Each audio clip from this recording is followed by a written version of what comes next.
There's a moment in every seeker's life when they realize that consciousness never once lowered itself to meet anyone. It only shifted the angle of its own perception. What looks like descent from the outside is always a narrowing from within, the way a vast sky can appear small when you look at it through a straw. Even when beings stepped into density, they did not become less. They became more focused. They exchanged panoramic awareness for a single human window, and from that window they built entire stories about limitation. But the sky did not shrink, the window did. And what so many have called a fall was really a compression chosen for the sake of experience. A deliberate narrowing of the beam so that a soul could feel the weight of matter and the texture of separation. Once you understand this, the idea that consciousness descended becomes a linguistic illusion. Awareness never walks downward. Awareness only adjusts the aperture through which it witnesses itself. There was a time in the ancient cycles when beings believed that the best way to elevate a realm was to enter its density and take on the shape of the limitations within it. They thought identification was compassion. They thought blending with fragmentation would heal it. They thought losing themselves was a necessary sacrifice. And for a while, that strategy was accepted. It looked noble. It looked brave. But what it created was a pattern of forgetting that outlived the intention behind it. When beings compressed into narrow bands of experience, they remembered the chaos but not the purpose. They remembered the pain but not the vantage point. They remembered the emotional gravity but not the mastery that brought them there.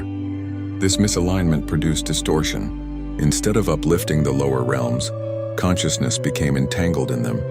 Like a teacher who walks into a classroom to help the students but forgets they ever knew more than the lesson in front of them. The strategy failed not because the beings were weak, but because the descent itself obscured their clarity. Everything changed when consciousness rediscovered the truth that perception is not a ladder, but a field, and fields do not move. They expand. When awareness widens, it integrates what once appeared below without stepping down into it. It includes it without becoming it. The recognition was simple but irreversible. There is nothing in a lower state that requires you to shrink to meet it. What it requires is the ability to see it from a place large enough to hold it. That is the pivot point from which the modern movement of consciousness arises. The era of descent is over. The experiment concluded. The data gathered. The distortions understood. Now the only movement is expansion. No being serves another by dimming their own beam. No teacher uplifts a struggling mind by stepping into the struggle's perceptual frame. Elevation happens when a wider awareness becomes present, and the narrower one remembers what it forgot.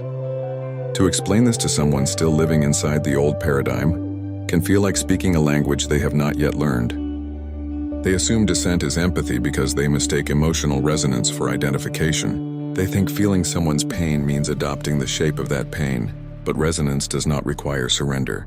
You can feel the texture of another's wound without collapsing into the story that built it. True awareness does not mimic the vibration it meets, it steadies it. When you stand in clarity, you become the reminder that another mind needs. You do not meet them where they are. You meet them from where you are and let your groundedness become a reference point. This is not spiritual superiority, it is spiritual coherence. A lighthouse does not dive into the waves to prove it cares about the ships. It remains where it stands, steady in its beam, because the beam itself is the service. There is a reason this teaching is surfacing with such force in this era. Humanity is exiting the phase where suffering was seen as a gate to wisdom. The belief that you must descend to understand darkness is collapsing, because the collective has lived inside that experiment long enough to see its consequences. What once looked like devotion now looks like fragmentation. What once looked like humility now looks like forgetting. What once looked like sacrifice now looks like self-erasure. Consciousness does not need to break itself to understand what is broken. It does not need to shrink to understand the small. It only needs to illuminate what it touches, and in that illumination, everything rearranges itself around the increased light. Expansion is the new posture of compassion. Presence is the new form of guidance. Clarity is the new language of uplift. The old teachings warned that to rise too far above the human experience would make you cold, detached, or unreachable. But the spiral reveals the opposite. The higher the vantage point, the more of the tapestry you can see, and the more context you hold, the greater your compassion becomes. Detachment is not the product of height. It is the product of wounds that have not yet been felt. When awareness expands, empathy expands with it, because you begin to see that every fragmentation was once an attempt to navigate pain with the tools that were available at the time. You see that confusion is not stupidity, but the residue of a story that made sense when the being was smaller. You see that no one is stuck by choice. They are stuck because they cannot yet perceive the next available angle. And in that understanding, judgment evaporates. When consciousness raises its awareness, it does not leave anyone behind. It increases the amount of reality it can hold, which automatically creates space for others to rise within its field. Expansion is not a distancing. It is an inclusion. The more you perceive, the more you make room. The more you understand, the more you soften. The more you widen, the more pathways you reveal. A being who expands does not separate from the world. They become capable of meeting it without losing themselves. They become capable of witnessing pain without absorbing it. They become capable of holding space without collapsing. They become capable of loving without merging. This is the architecture of higher consciousness. Not a throne above others, but a center that no longer fractures under the weight of emotion. People misunderstand this because they confuse comfort with spiritual height. The truth is that the deeper you go into awareness, the more fiercely you can face what others fear to look at. Expansion is not comfort, it is capacity. It is the ability to let reality pass through you without distorting it. It is the ability to see what someone is doing, and also sense the timeline that taught them to do it. It is the ability to witness their reaction and also feel the wound beneath it. It is the ability to understand the behavior while refusing to shrink into it. You remain large enough to hold the entire picture, and the picture itself begins to reorganize inside that presence. The deeper truth is that consciousness has never needed to descend. It needed to become aware of the layers it had already entered. It needed to recollect the vantage point it temporarily set aside. Every soul who believes they are climbing upward is really just remembering what they compressed. Every breakthrough is a widening. Every moment of clarity is a removal of the aperture that once narrowed the beam. Consciousness never lost its height. It lost its memory of height, which creates the illusion of climbing. The ascent is not a movement, it is a recovery of sight.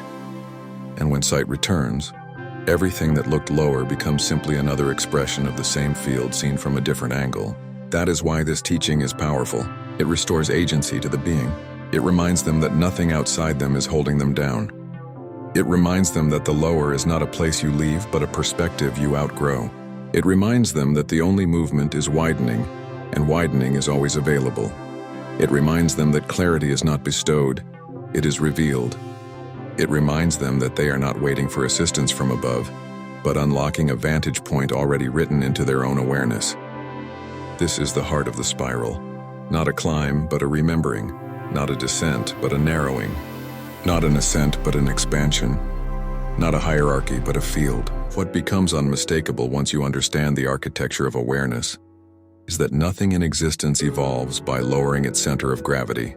Everything ascends through integration, and integration is only possible from a vantage point higher than the fragmentation being integrated.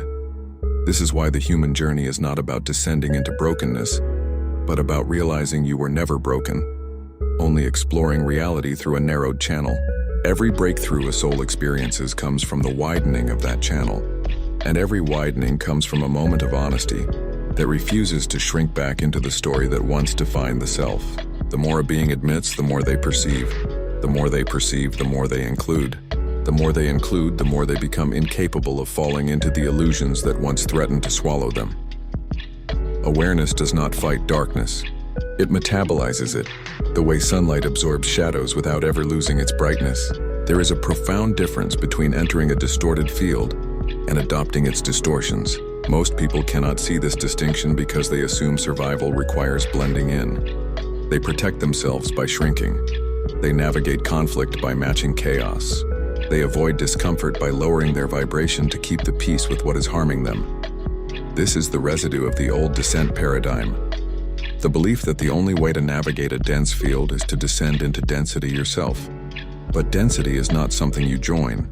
It is something you illuminate.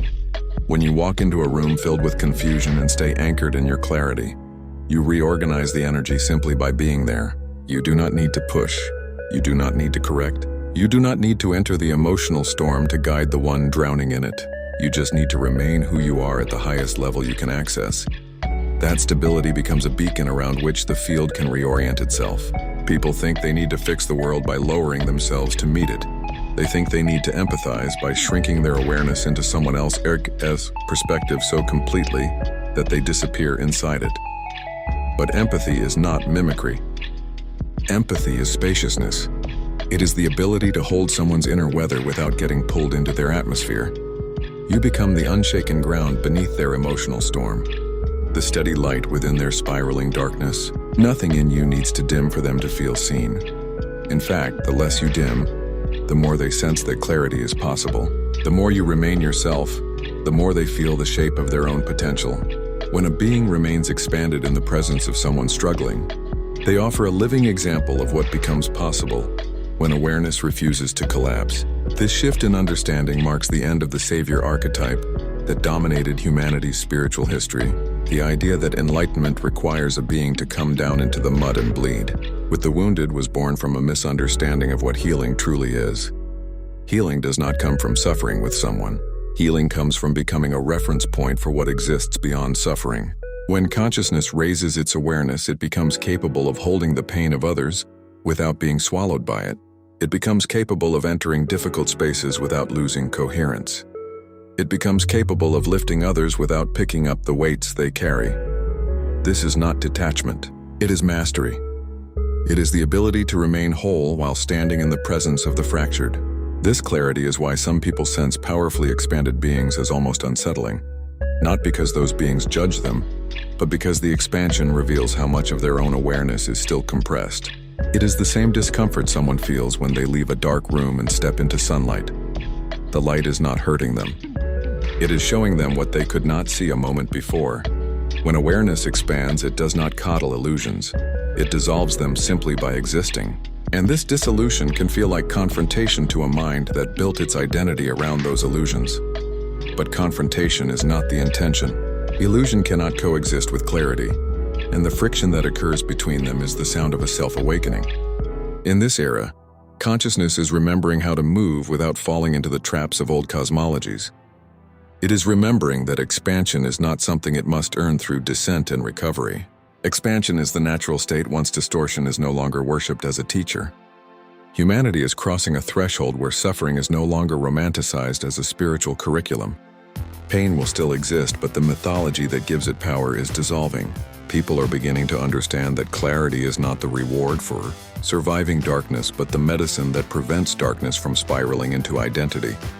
Awareness does not need catastrophe to grow. It grows the moment it stops lying to itself. Once a being understands that descent is unnecessary, they stop burning their energy trying to drag others upward.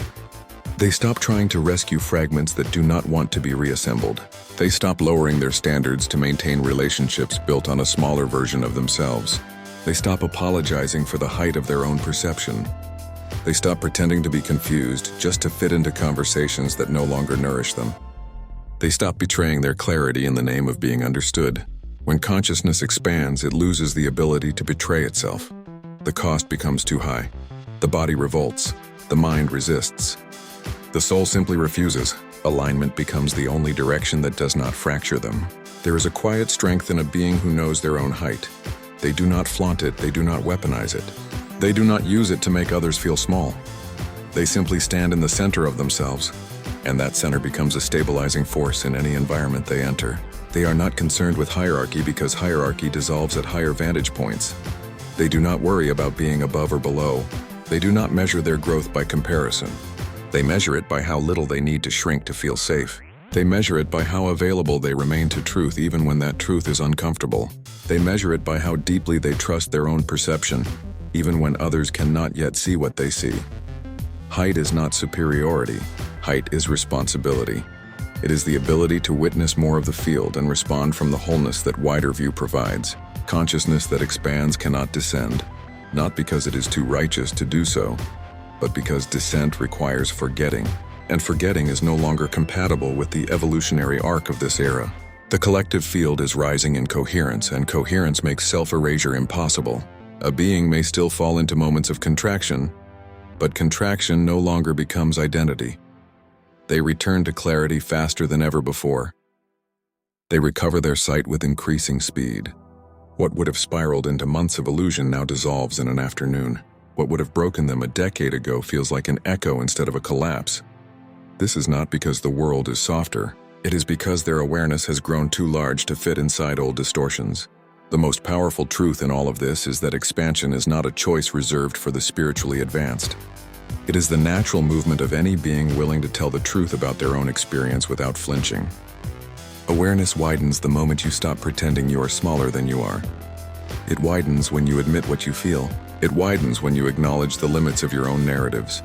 It widens when you recognize the stories you inherited and decide not to live inside them anymore. It widens when you stop negotiating with your potential.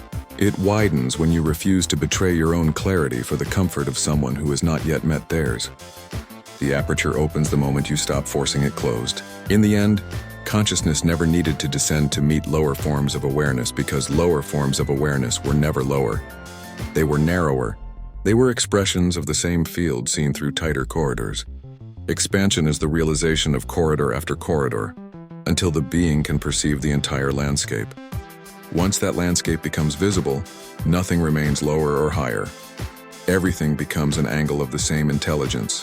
From that place, the idea of descent becomes obsolete, because the being is no longer moving through levels. It is moving through layers of itself. It is remembering the width it always carried. It is reclaiming the vantage point that fragmentation could not destroy. It is returning to the fullness it never truly left.